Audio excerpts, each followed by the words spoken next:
Est-ce que c'est contagieux d'être aveugle? Non, alors la cécité n'est pas contagieuse, on ne transmet pas la cécité d'une personne à une autre. En revanche, j'allais dire des maladies infectieuses, elles contagieuses, peuvent provoquer une perte de la vision et la cécité si elles ne sont pas soignées.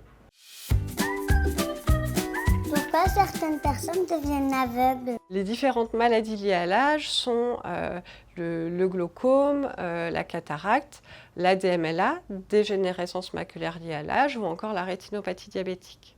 Même si le risque existe à tout âge, à partir de 40 ans, le risque augmente. Donc il est vraiment important, à partir de 40 ans, de consulter un ophtalmologiste tous les 2 ans. Quelques chiffres clés pour comprendre ce phénomène. Le glaucome, par exemple, touche 1 à 2% des personnes à partir de 40 ans, environ 10% à partir de 70 ans et environ 15% à partir de 80 ans. La DMLA apparaît plutôt à partir de 50 ans et touche environ une personne sur 4 à partir de 75 ans et une personne sur 2 à partir de 80 ans. La cataracte touche, elle, une personne sur 5 à partir de 65 ans et 2 personnes sur 3 après 85 ans. Qu'est-ce qui abîme les yeux quand on vieillit? L'âge n'est pas le seul facteur de risque, il y en a d'autres, les antécédents familiaux par exemple. Eh bien, quand il y a un proche qui est touché dans la famille, cela augmente le risque de glaucome et de DMLA. La myopie forte est un facteur de risque du glaucome et de la cataracte. Le diabète, l'hyperglycémie, l'hypertension artérielle, la mélanodermie, donc le fait d'avoir la peau foncée, et l'hypertonie oculaire. L'hypertonie oculaire, c'est le fait d'avoir une pression à l'intérieur de l'œil.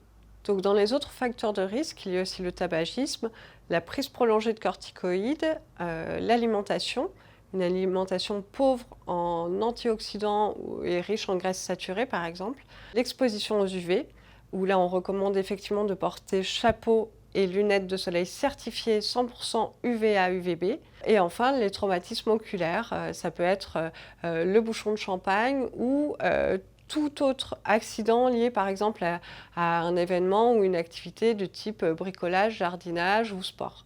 À retenir, si vous présentez un ou plusieurs facteurs de risque, eh bien, prenez rendez-vous avec un ophtalmologiste et parlez-en. Comment on peut protéger sa vue? Le dépistage précoce est essentiel à partir de 40 ans. Vraiment, le message, c'est on prend rendez-vous avec un ophtalmologiste tous les 2 ans.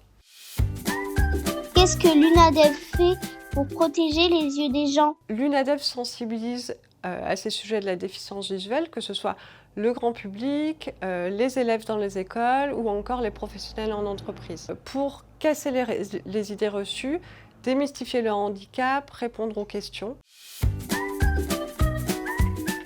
Ça veut dire quoi la cécité? La cécité, c'est une absence partielle ou totale de la vision. Cela peut être une atteinte de l'œil ou du cerveau qui traite l'information. On distingue la cécité congénitale, qui est une personne qui naît aveugle à la naissance ou qui devient aveugle très tôt après la naissance. Et la cécité acquise, qui est la cécité qui survient au cours de la vie chez une personne qui voyait auparavant, et cette cécité qui survient à cause d'une maladie, d'un accident ou tout autre facteur.